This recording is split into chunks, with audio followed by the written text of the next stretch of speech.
Aujourd'hui, je voudrais t'aider à rendre ton potager plus résistant. Plus résistant aux intempéries, plus résistant aux maladies, plus résistant aux ravageurs. Avant de te donner un petit peu tout ça, je voulais te parler de la ferme du Bec et Loing en Normandie. Tu vas me dire pourquoi je te parle de cette ferme ? Parce qu'elle est inspirante. Et je pense que tu peux vraiment t'inspirer de cette ferme qui est vraiment passionnante. C'est une aventure énorme, je trouve. Pourquoi ? Parce qu'en fait, c'est une ferme qui est expérimentale, donc ils testent des choses, ils tentent des trucs, ils cassent un peu les idées reçues qu'on a de l'agriculture traditionnelle. Et je trouve que c'est passionnant. D'ailleurs, ils ont réalisé plusieurs bouquins sur le sujet que je t'invite à lire. Ça s'appelle Vivre avec la terre. C'est vraiment passionnant. Concrètement, leur mode de fonctionnement, c'est le bio déjà. Bon, je t'en parle comme une évidence parce que c'est vraiment pour moi le b.a.-ba. Zéro produit chimique, vraiment travail à la main, le moins de machines possible. Donc ça, c'est vraiment la base. Deuxièmement, de la diversité, une énorme diversité en termes d'arbres fruitiers, en termes de légumes, de variétés de légumes, de technicité, etc. Donc de la diversité sous toutes ses formes. Et concrètement, de la diversité dans les arbres fruitiers, et c'est d'ailleurs pour ça qu'ils appellent leur ferme la ferme forêt, puisqu'ils se sont inspirés de la nature, du fonctionnement d'une forêt, où finalement chaque variété va protéger les autres. Et donc c'est vraiment je trouve que cette ferme correspond parfaitement à une combinaison idéal entre le monde moderne de l'agriculteur traditionnel. Tu vois, ils ont pris le nectar, le positif de ce mode de fonctionnement, ils ont enlevé tout le négatif, ils ont pris notre mode de fonctionnement de potager traditionnel à l'époque avant l'industrialisation. Et ils ont pris également l'exemple de la forêt et ils ont réuni tous ces mondes-là, ils en ont pris le meilleur, ils ont fait le nectar et ils ont sorti cette ferme du Bec et Loing. Et ça, c'est formidable. Je trouve que c'est vraiment une inspiration énorme. Alors tu vas me dire ouais d'accord, c'est super, hein, mais moi concrètement comment je fais ? Moi j'ai un petit potager, j'ai pas 500 000 hectares, etc. Enfin je grossis le trait, mais l'idée est là. Comment prendre en fait les bons conseils, s'inspirer, réaliser à ton échelle finalement un petit bout, un tout petit bout même, un bout infime de la ferme du Bec et Loing.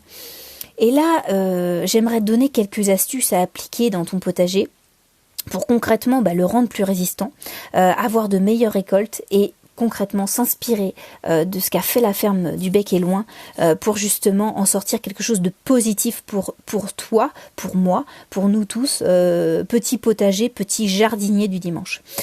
Concrètement, ce sont des astuces, des conseils que je mets déjà en place pour la plupart, mais que j'essaie de m'approprier au maximum. C'est-à-dire que c'est quelque chose que je garde dans un coin de ma tête, tu vois, comme un rêve absolu, comme le potager parfait. Concrètement, c'est une direction vers laquelle on va. Ce n'est peut-être pas des choses que tu vas pouvoir mettre en place tout de suite. Alors il y a certainement des conseils que tu vas pouvoir le mettre en place aujourd'hui, même maintenant, mais il y en a d'autres, c'est plus une direction, tu vois, c'est quelque chose, c'est une inspiration.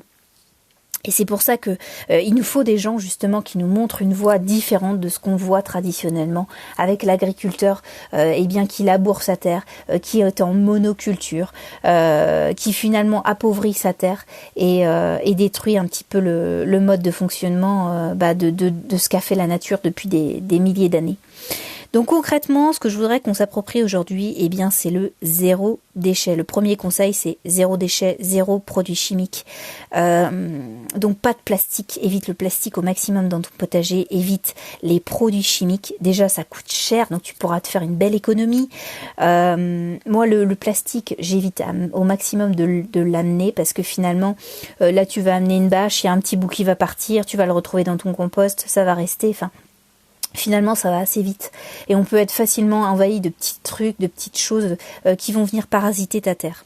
Donc ça, c'est vraiment le b.a.-ba, c'est la base et c'est ce qu'on va pouvoir piocher dans cette ferme du Bec et Loing. Deuxièmement, la diversité. Je t'en ai parlé, eux, ils ont fait des arbres fruitiers. Alors, pour avoir un arbre fruitier, des fois, il faut 20, 30 ans pour avoir vraiment des beaux fruits. Bon, des fois 10 ans, mais concrètement, ça va pas se faire du jour au lendemain. C'est quelque chose qu'il faut avoir en tête. Donc la diversité, déjà peut-être à ton niveau, tu peux la faire. C'est-à-dire que aujourd'hui, t'as peut-être plein de fleurs sauvages dans ton jardin. T'as peut-être déjà des fleurs en trop. T'as peut-être semé des graines qui sont en trop. T'as peut-être des plants en trop.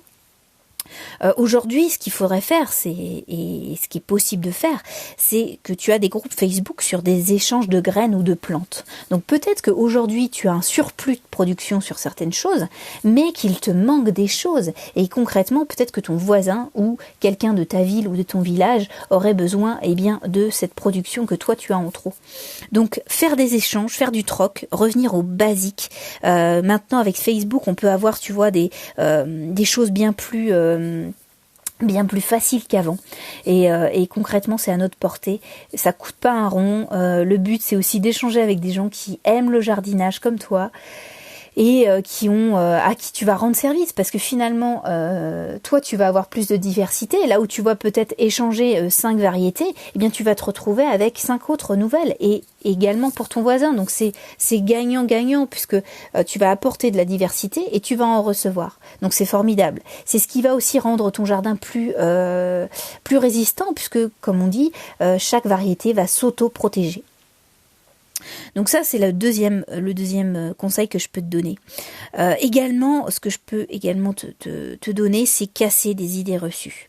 Concrètement, moi, basiquement, il y a 7 ans, tu vois, je pensais qu'une carotte c'était juste jaune, une salade c'était vert et une tomate c'était rouge. Et concrètement, c'est faux. Alors c'est vrai dans l'absolu, mais concrètement on nous a standardisé un peu notre manière de consommer les fruits et les légumes, et que finalement une tomate, ça peut être vert, une salade ça peut être rouge, une carotte ça peut être violet, il y a plein de choses qui peut varier, et donc vraiment garde du recul, essaie de ne pas avoir d'idées reçues sur tes légumes, sur ta création, sur ton potager, et comme ça tu vas pouvoir garder l'esprit ouvert à de nouvelles opportunités, à de nouvelles manières de fonctionner, et tu remettras un peu en cause continuellement en fait ton potager en disant je peux toujours m'améliorer, je peux toujours garder de la diversité, et c'est cet état d'esprit qu'il faut garder.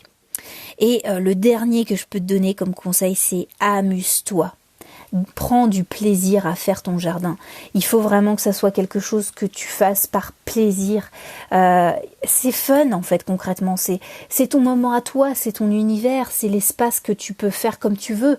Personne va juger les gens peuvent juger ta décoration de maison, mais ton potager, c'est un peu ton univers, c'est un peu l'endroit où tu vas pouvoir te ressourcer après une dure journée de travail. Donc concrètement, c'est un peu ton jardin d'enfant, tu vois, tu fais ce que tu veux, t'as envie de planter là, tu plantes là.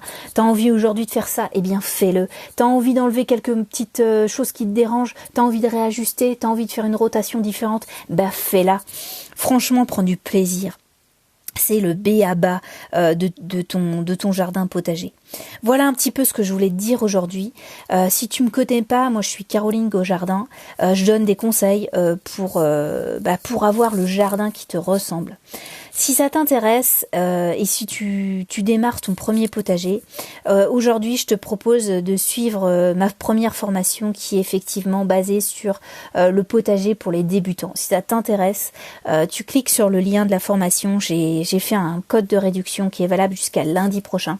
Et après donc la formation augmentera de tarif. Mais concrètement, c'est vraiment une formation axée sur les premières manières de faire ton jardin, et puis je te retrouve dans le prochain podcast. Je te souhaite une excellente journée. Salut!